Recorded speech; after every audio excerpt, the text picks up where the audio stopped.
जय श्री कृष्ण, राधे राधे। ओम ज्ञान सागर में आप सभी का बहुत बहुत स्वागत है। मैं हूँ रीना शर्मा। आज आप सभी के लिए लेकर आई हूँ 2024 में गंगा दशहरा कब मनाया जाएगा, पूजा विधि, शुभ मुहूर्त और निर्जला एकादशी व्रत कब रखा जाएगा।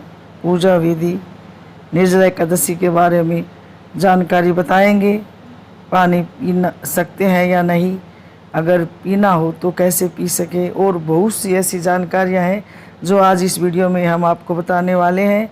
वीडियो को अंत तक जरूर देखें, सुने। गंगा दशहरा हिंदू धर्म में गंगा स्नान को बेहद महत्वपूर्ण माना जाता है। धार्मिक मान्यताओं के अनुसार माँ गंगा को देवी माना जाता है और गंगा माँ की उपासना के लिए गंगा दशहरा का दिन सबसे उत्तम माना जाता है। तो आइए जानते हैं गंगा दशहरा किस दिन मनाया जाएगा।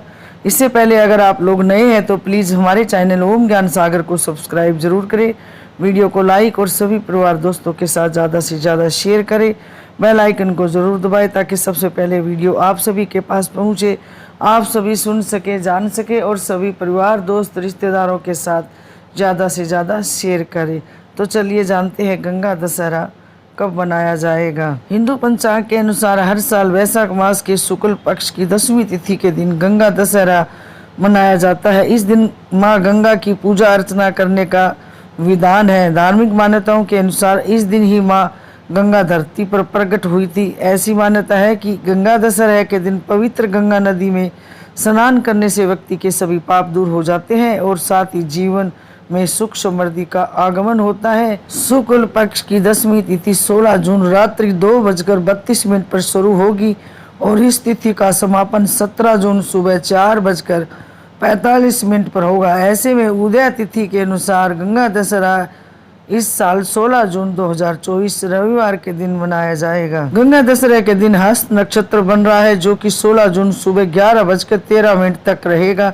इसके साथ पवित्र स्नान के लिए ब्रह्म मुहूर्त का समय सबसे उत्तम माना जाता है। इस दिन ब्रह्म मुहूर्त सुबह 4:03 से 4:45 के बीच का रहेगा। साथ ही इस दिन रवि योग, स्वार्थ सिद्धि योग और अमृत सिद्धि योग भी बन रहा है, जिन्हें पूजा पाठ, स्नान दान के लिए सबसे शुभ समय माना जाता है। गंगा दशहरा की पूजा विधि। गंगा दशहरा के दिन सुबह जल्दी उठकर किसी पवित्र नदी में स्नान ध्यान करें।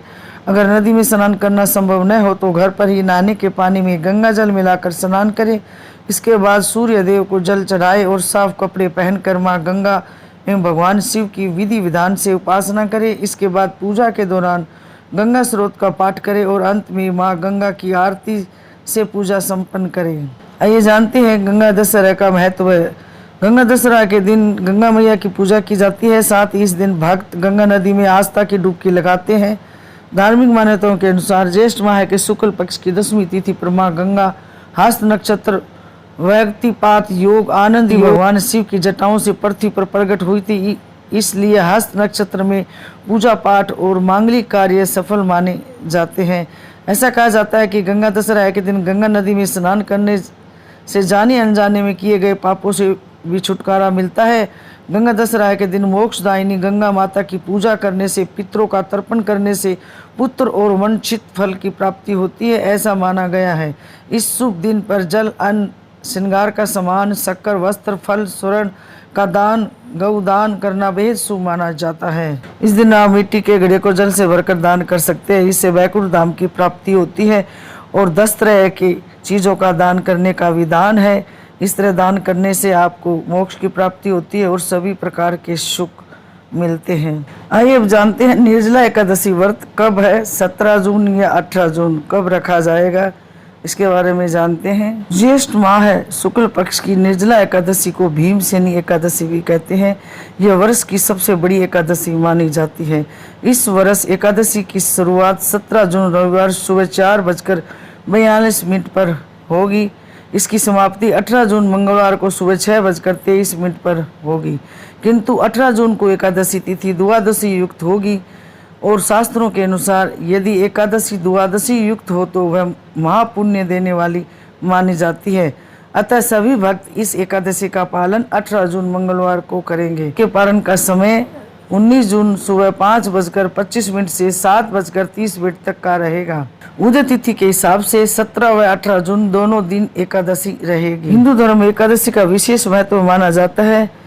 एक साल में कुल 24 एकादशी पड़ती है। अगर अधिक मास आता है उस साल तो 26 एकादशी आती है, जिसमें निर्जला एकादशी सर्वश्रेष्ठ मानी जाती है।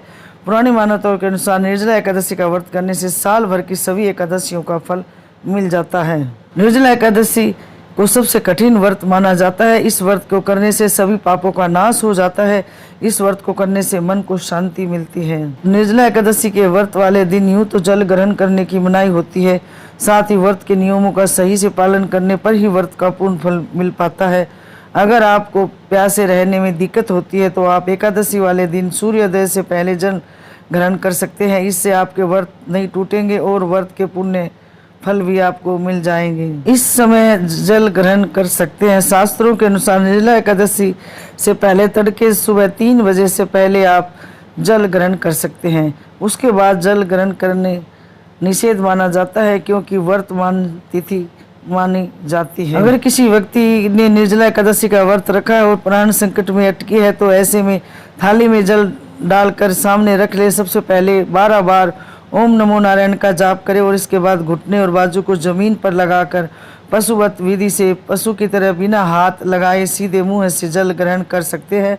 ऐसा करने से व्रत भंग नहीं होता है और प्यास भी बुझ जाती है। द्वादशी तिथि पर सबसे पहले स्नान के बाद विष्णु जी की विधि विधान से पूजा करे, ब्राह्मणों को भोजन कराए, दान दक्षिणा दे अपनी श्रद्धा समार्थ के अनुसार, और फिर पानी पीकर व्रत खोले। निर्जला एकादशी का व्रत पानी पीकर खोलना चाहिए। फिर पूजा में चढ़ाए गए रसीले फल जरूर खाने चाहिए। आइए जानते हैं क्या निर्जला एकादशी से एकादशी का व्रत शुरू कर सकते हैं या नहीं।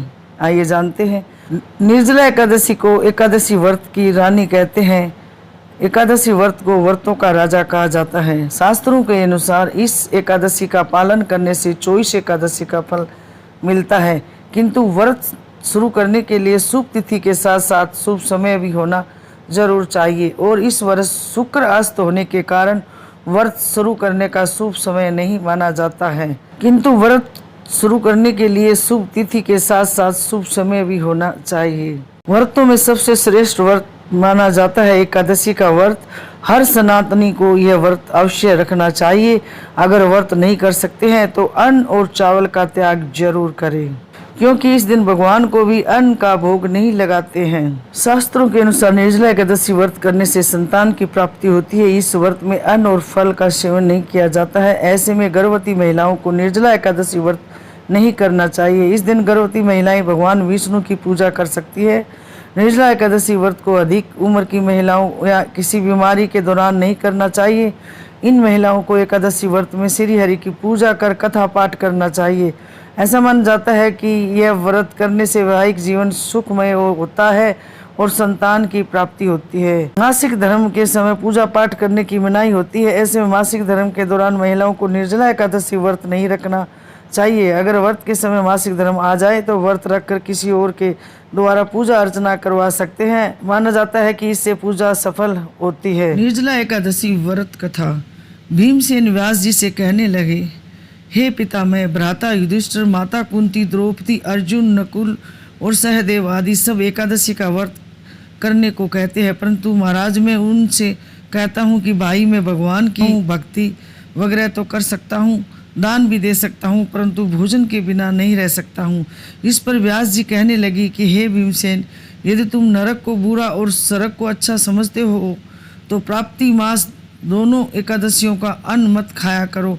भीम कहने लगे कि हे पिता, मैं तो पहले ही कह चुका हूँ कि मैं भूखा सहन नहीं कर सकता हूँ। यदि वर्ष भर में कोई एक ही व्रत हो तो वह मैं रख सकता हूँ, क्योंकि मेरे पेट में वरक नाम वाली अंगनी है, सो मैं भोजन किए बिना नहीं रह सकता। भोजन करने से वह शांत रहती है, इसलिए पूरा उपवास तो क्या एक समय भी बिना भोजन किए रहना कठिन होता है। अतः आप मुझे कोई ऐसा व्रत बताइए जो वर्ष में केवल एक बार ही करना पड़े और मुझे स्वर्ग की प्राप्ति हो जाए। श्री व्यास जी कहने लगे, हे पुत्र, बड़े बड़े ऋषियों ने बहुत शास्त्र आदि बताए हैं जिससे बिना धन के थोड़े परिश्रम से ही स्वर्ग की प्राप्ति हो सकती है। इसी प्रकार शास्त्रों में दोनों पक्षों की एकादशी का व्रत मुक्ति के लिए रखा जाता है। व्यास जी के वचन सुनकर भीमसेन नरक में जाने के नाम से भयभीत हो गए और कांप कर कहने लगे कि अब क्या करूं? मास में 2 व्रत तो मैं नहीं कर सकता, हाँ वर्ष में 1 वर्ष करने का प्रयत्न अवश्य कर सकता हूँ। अतः मैं 1 दिन व्रत करने से यदि मेरी मुक्ति हो जाए तो ऐसा कोई व्रत बताइए। यह सुनकर व्यास जी कहने लगी कि ज्येष्ठ माह के वर्ष शुक्ल पक्ष की जो एकादशी आती है उनका नाम निर्जला एकादशी है। तुम उस एकादशी का व्रत करो। इस एकादशी के व्रत में स्नान और आचमन के सिवा जल वर्जित है।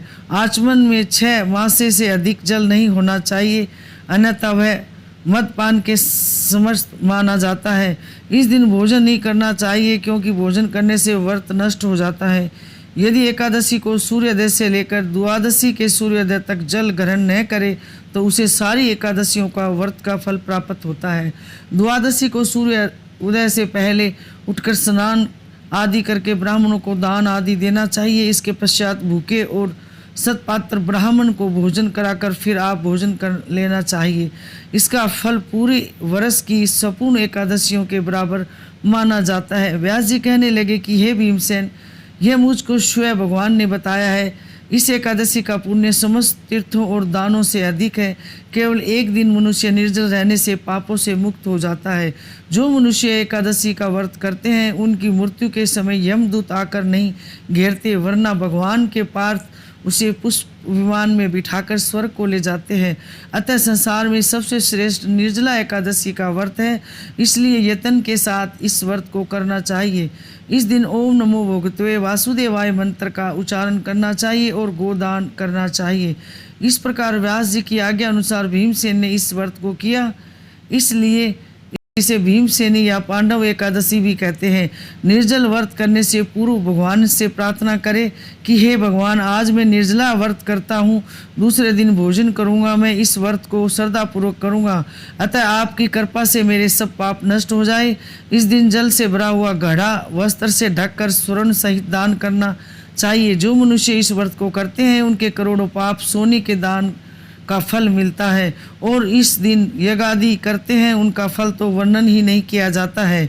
इस एकादशी के वर्ष से मनुष्य विष्णु लोक को प्राप्त होता है। जिसने निर्जला एकादशी का व्रत किया है वह चाहे ब्रह्म हत्यारा हो, मदपान करता हो, चोरी की हो या गुरु के साथ द्वेष किया हो, मगर इस व्रत के प्रभाव से स्वर्ग को जाता है। हे कुंती पुत्र, जो पुरुष या स्त्री श्रद्धा पूर्वक इस व्रत को करते हैं उन्हें प्रथम भगवान का पूजन, फिर गोदान, ब्राह्मणों को मिष्टान व दक्षिणा देनी चाहिए तथा जल से भरे कलश का दान अवश्य करना चाहिए। निर्जला के दिन भक्ति पूर्वक इस कथा को पढ़ता है, सुनता है, सुनाता है, शेयर करता है, उन्हें निश्चय ही स्वर्ग की प्राप्ति होती है। ओम ज्ञान सागर की ओर से आप सभी के परिवार व आप सभी को गंगा दशहरा व निर्जला एकादशी व्रत की हार्दिक शुभकामनाएं। भगवान से सदैव यही प्रार्थना करती हूँ कि आप सभी को हमेशा खुश रखे और आपकी हर मनोकामना पूरी करे। आशा करती हूँ कि आप सभी को हमारे द्वारा दी गई जानकारी जरूर पसंद आएगी, और हाँ, हमारे चैनल ओम ज्ञान सागर को सब्सक्राइब जरूर करें, वीडियो को लाइक और सभी परिवार दोस्तों के साथ ज़्यादा से ज़्यादा शेयर करें। तो मिलते हैं ऐसी एक और नई जानकारी के साथ। जब तक आप सभी लोग स्वस्थ रहे, मस्त रहे, खुश रहे, तरक्की करे, उन्नति करे, भगवान आप सबकी हर इच्छा पूरी करे। तो हमेशा खुश रहे और ऐसे ही मुस्कुराते रहे। जय श्री कृष्णा, राधे राधे, धन्यवाद।